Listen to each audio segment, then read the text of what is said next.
सर्वत्र गोविंद नाम संकीर्तनं गोविंद गोविंद नारायण अखिल गुरो भगवन् नमस्ते श्री हरये नमः श्री हरये नमः श्री हरये नमः।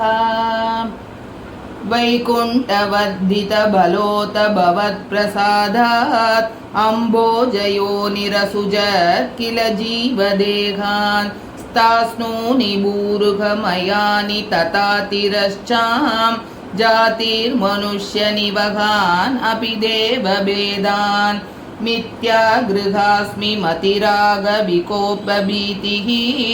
अज्ञानवृत्तिमिति पञ्चविधां ससृष्ट्वा उद्दामतामसपदार्थविधानदूनः तेने त्वदीयचरणस्मरणं विशुद्ध्यै तावत् ससज्ज मनसा सनकं सनन्दं भूयः सनातनमुनिं च सनत्कुमारं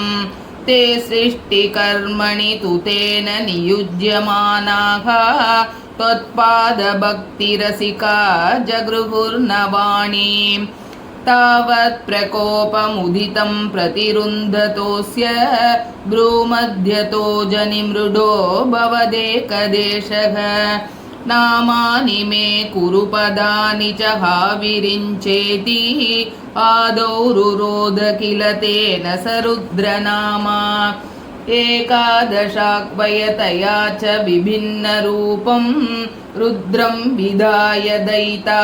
वनिताश्च दत्त्वा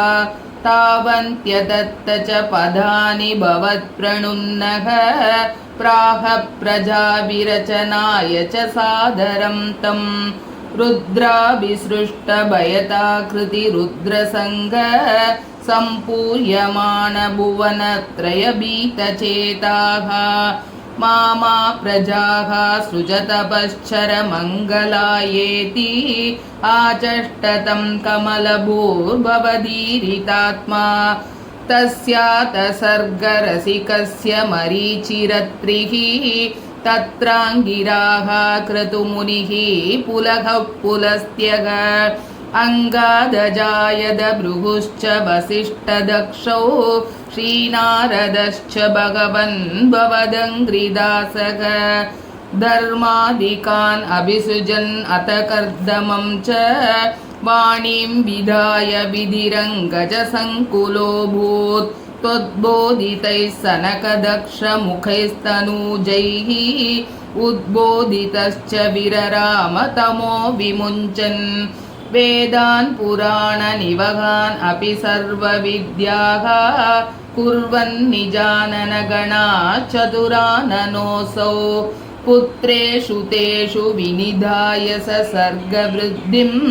अप्राप्नुवंस्तव पदाम्बुजमाश्रितोऽभूत् जानन्नुपायमत देहमजो विभज्य स्त्रीपुंसभावमभजन् मनुतत्वदूभ्यां ताभ्यां च मानुषकुलानि विवर्धयंस्त्वं गोविन्द मारुतपुरेश निरुन्दिरोगान् नारायण अखिल गुरो भगवन् नमस्ते श्री हरये नमः श्री हरये नमः श्री हरये नमः।